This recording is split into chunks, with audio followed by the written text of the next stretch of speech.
Today I'm taking stitch and paint and fabric and paper, and I'm mixing them all together to make a beautiful and fun concertina book.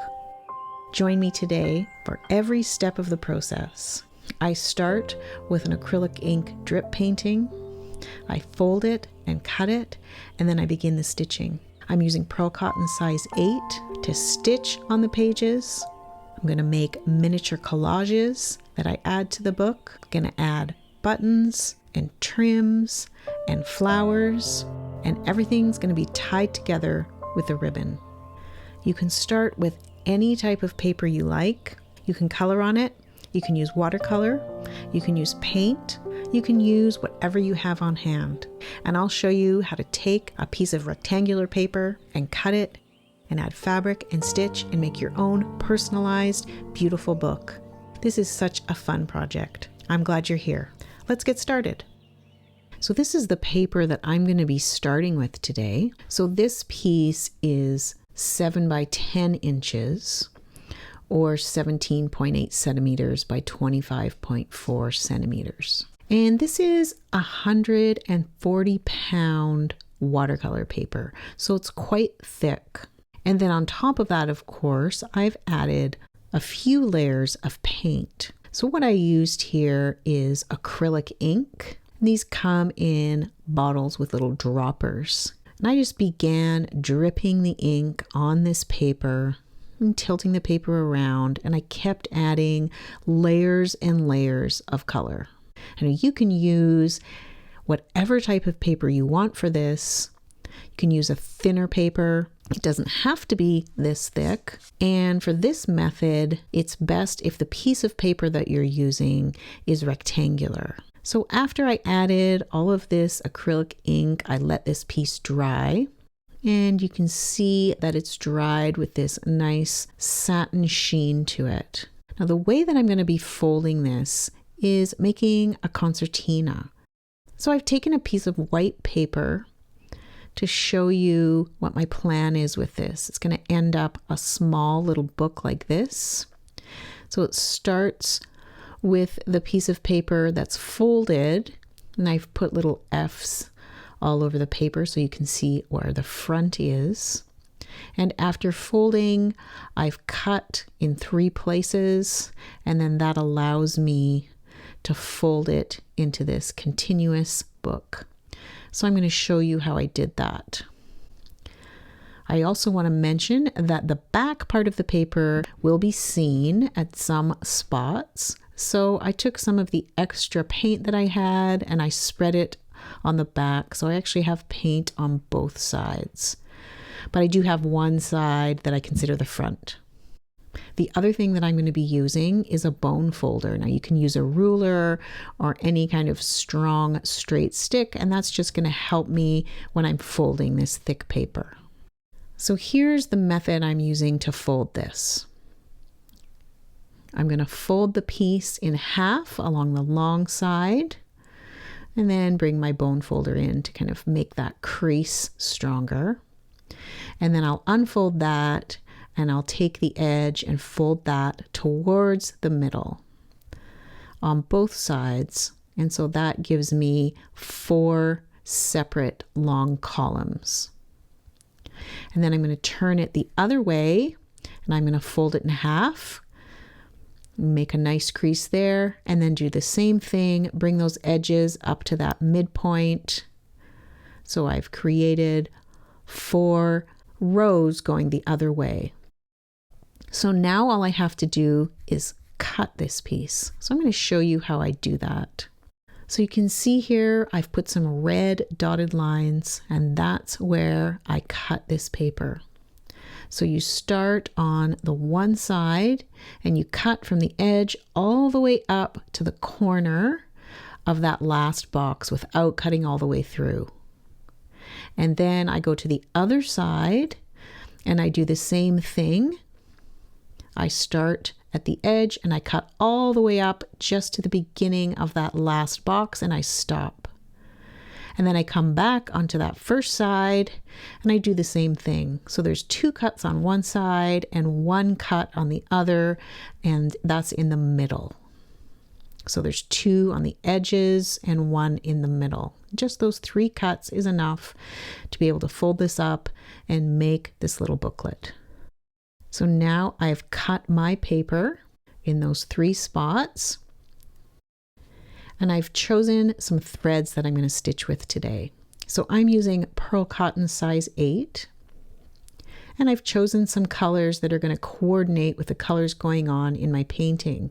So I have a yellow and green and a pink and a turquoise color, and then I also have black and white. Now the other thing that I'm going to be using today is a hole punching tool. So this is very sharp on the end, and it's a strong tool that's going to allow me to poke the holes so that I can sew. And that's because the paper I'm working with is quite thick, and it's going to cause a lot of hand strain if I were to try and poke through with a needle. So the 2 kinds of needles that I use to sew with Perle Cotton size 8 are chenille needles and tapestry needles. And I'm using, for both of them, it's the size 24. Now the difference is that the chenille needle is a sharp needle and the tapestry needle is quite dull. And so I'm going to be using the tapestry needle today because I don't need that sharp edge, because I'm going to be using that tool to poke my holes. So there's a couple methods I'm going to show you today about how I'm going to add stitch and fabric to my book. So the first one, I'm going to start by punching some holes to stitch in. So I'm taking my hole punching tool and I'm going to move along in this one square. And there isn't really a reason why I've started in this particular one. I just decided to start with this middle piece. So I'm punching holes kind of around this one yellow shape here in the middle in the paint. So I've punched sort of a half circle there. So now I'm going to come in and I'm going to begin stitching. So I have the black floss to start with, and I'm going to come up from the back. I've tied a knot at the end of my thread, and I'm simply going to go in and out of these holes that I've punched. And then as I come to the bottom and I see the stitching I've done, I have an idea to go back up in the other direction and add another line of stitching. So I'm adding some more holes at the bottom and up around that half circle. So now I can go and add another line of stitching. Really simple, pulling the thread all the way to the back. Sometimes you have to flip over to see where the hole is that you've punched to fit your needle in properly. So I go back and forth, working through all those holes. Now when I'm finished stitching, I'll show you how I tie off at the back. I find a stitch that's close to where I've ended, and I'm going to put my needle through there and create a knot and pull that tight. And then I do that a second time, and I can just snip it off. So there's my first couple of rows of stitching. I've made that half circle, and I'm liking the way that that looks. So I can just keep going this way, where I'm starting by punching the holes, and then I'm coming back in with my thread and I'm stitching. And this is a kind of a fun method to use, where you can sort of semi-plan where you're going to stitch. And then the other thing you can do, of course, after you've done some stitching is turn around and go back and stitch in between the stitches you already made to make a solid line. So I've done that here with that yellow. So another thing you can do is you can look at the shapes that are on your paper and you can trace them. So I've done that here with black. I've traced those pink drips, and that's really highlighting that part. And then the other thing you can do is you can wrap your stitches. So I'm coming in with another color here. I've got yellow, and I've brought the thread to the front, and then I'm just going through the top of that stitch and wrapping it around. And I'm going in the same direction each time. And you can even do that a second time with either another color, or I could come back in again and do it with the yellow again. It'll make that line even stronger. Now when this is all folded up, the pieces at the beginning and the end will be seen as the front and back cover, so I can keep that in mind as I'm moving forward and deciding what I'm going to do in each little panel. So another thing you can do is you can come back where you've already stitched and you can add some lines. So I'm going to do some parallel lines here and some angled lines. So I'm using this dark pink color and I'm hopping back and forth through these holes that already exist, and I'm adding some more interest, some more color and movement here. You can go wherever you want and make all sorts of shapes. You just have fun with it. Another idea is to make crosses or X marks. So I've done that here in yellow, and I've also made some straight lines. So another idea is to start thinking about the different types of embellishments. And here I've brought out a button and I've placed it where I want it to be, and I'm poking holes so I can come through and stitch that button on. Really simple. And then tie off at the back.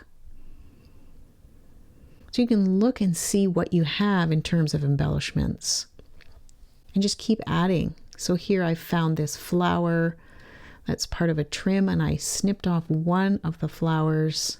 I've pre-poked holes so I can just come in and stitch this on, and I'm using a color of thread that matches this flower so you won't really see where I've stitched it on. So the other thing that you can do is you can add fabric in each little square. So I've had an idea for the cover of this book. I have this small piece of velvet and it's cut down to size so it fits in one panel. And I think that's going to be a nice contrast in texture with that velvet. And it's in this deep blue color that I think looks good up against all these other colors. So now I want to pull out some other things to see what's going to look nice with this velvet. So I have this little piece of lace. I've got some green ribbon, and I think that might be nice to use to wrap around the book as a closure. I have these little daisies and some other types of trim. So now I'm ready to make a little mini collage. So I'm taking a piece of pink cotton. I think that's going to look really nice up against that deep, deep blue. And then I think I like this piece of trim as well. So I'm going to attach these separately, and then once everything's attached, I'm going to add it to my book. So I have a matching thread, and I'm going to stitch on this pink patch. And then when that's stitched on, I'm going to come in with some white and stitch on that trim. Now I'm ready to attach this into the book. So there's a couple of different ways I'm going to show how I did this, and some are easier than others. So this first way I'm calling direct stitching, where I'm going to hold this in place and I'm going to punch the holes as I need them and stitch through. Now this other side where I'm stitching this onto, this is going to show. It's going to be one of the pages of the book, so I can decide later if I want that stitching to show and let that be a feature, or whether I want to cover it up. So I'm just going back and forth with my stitching, attaching this piece. And then I've come underneath the piece and I've poked some holes, and that's going to be for my ribbon that I'm going to attach, and that's going to be part of my closure. But before I do that, I want to attach this lace. So I've cut a piece to fit one of the panels, and I'm doing the same thing. I've just poked holes beforehand and I'm stitching through that lace and attaching it. Really simple. And then I'm going to go back and attach that ribbon. So I've sewn that ribbon on, and I've attached a button at one end. And now I want to make sure that I have enough room underneath that button to use it as a closure. So I'm going to come up from the back, and instead of coming up through the button, I'm going to come up on the side, and I'm going to wrap the thread several times around the base of that button to lift it up a bit. And then I can go back and tie off. So then when I close this book up, I'm going to be able to fit that ribbon under that button. Yeah, that's working really well. And then I can see the length of this ribbon and where I may want to cut it to make it a little bit shorter and leave myself enough length to close the book. So I still have several more pages that I haven't done anything on, so I'm going to keep working on it. So I'm creating another patch from fabric. I have this striped fabric and I've added this tiny applique flower with some pink behind it. And I've come in and I've poked holes so I can stitch all the way around this patch. So this process is the same in terms of stitching it directly on. And I'm just going to go around, and because I'm stitching on the edge, I can kind of peek behind that edge of the fabric to find that hole if I'm having trouble stitching it on. And I just work my way all the way around.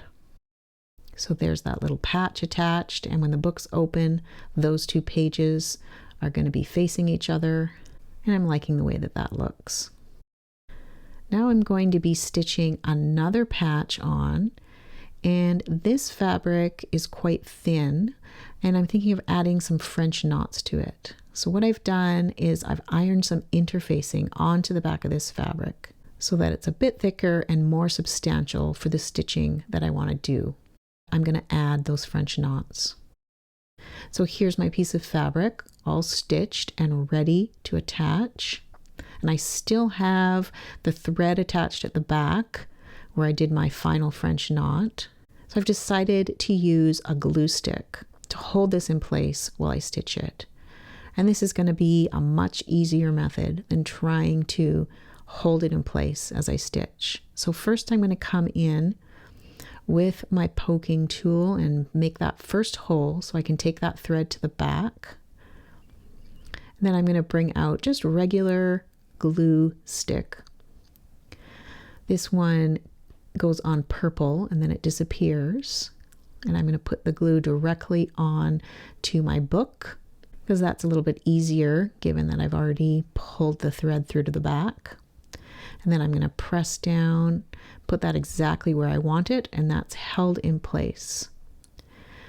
Then I can come in with my punching tool and poke some holes to stitch it on. And because I have French knots, I just want to have really small stitches here. So I'm going to hop around and attach this. And because it has glue, I'm not too worried about it sticking on from the stitches themselves. So here I've hopped around, you can see at the back, I've made some small stitches, and now that's attached. So I'm going to do that again. Here I have another piece of fabric that I've cut out, some leaves here, and I've glued that on, and then I've punched some holes. And I've even allowed some of that leaf to go on to another panel. So that's going to show through onto another piece. And because I've punched those holes, I can just come through with really simple stitching, and that adds an extra element of texture to that piece. So now I'm just going to keep working on each panel, adding fabric and adding stitch. So another thing that you can add is text. So in a couple places, I've cut out some words from an old book that I use sometimes. And so I've put here the process, and I just have some final details. So I'm bringing out these Posca acrylic paint pens. And because the paint that I've used on the paper is acrylic, I'm just putting acrylic on top of acrylic so I don't have to worry about any kind of interactions. So these pens, you have to shake them up. There's a ball inside, and then you can just start working. So I'm putting some of this black around these words here and just highlighting them a bit. And then here on my very last page, I have that little bird I've put on in fabric, and underneath I have a word here, fascinated, and I'm just going to highlight that. And then I'm going to come in, I have a few colors of these Posca pens, and I'm going to add some other details. So I have some white, and I'm going to be adding some dots. I'm just going to move around and look and see if there's places that I want to add some more little painty details. So now I'm ready to fold my book up and take a look at it. So here we have the cover. We open the first page. There's some stitched fabric that I've attached, and that's covering up that stitching from the cover. And then I've added some of that paint where I have that button on the next page. And then I turn the page, and there's my word that's highlighted. And I've added some paint marks on the other page. You almost can't tell the difference between the stitching and those white lines. And I really like that. There's my flower. And beside it, that very first bit of stitching I did, half circle, and I've added some paint dots there too. Here's 2 pages with a lot of lines and stitching. There's a lot going on here. It's really fun. And there's the next page where I had those leaves that I stitched. And I have those plus signs, those X's, that cute button, and a little patch with the flowers. Then there's some more lines of stitching and that beautiful fabric with the French knots. I've added a little daisy in the corner and that button and the cute little fabric bird with the word underneath for the very last page. And then the back cover, I've just glued on a piece of green fabric. Let's open it up and have a look at it. I'm going to unfold it so that it's one flat piece again. Oh, it's really nice to look at this way too, with everything folded out. It's so colorful. And then I'm going to fold it up and use that ribbon to tie it up. And there's my tiny little stitched book. I really enjoyed mixing the media of the paper and the paint with the fabric and stitch. This was a great project. So I hope this has inspired you to try to make your own tiny book. And using these methods, no 2 books are ever going to be the same.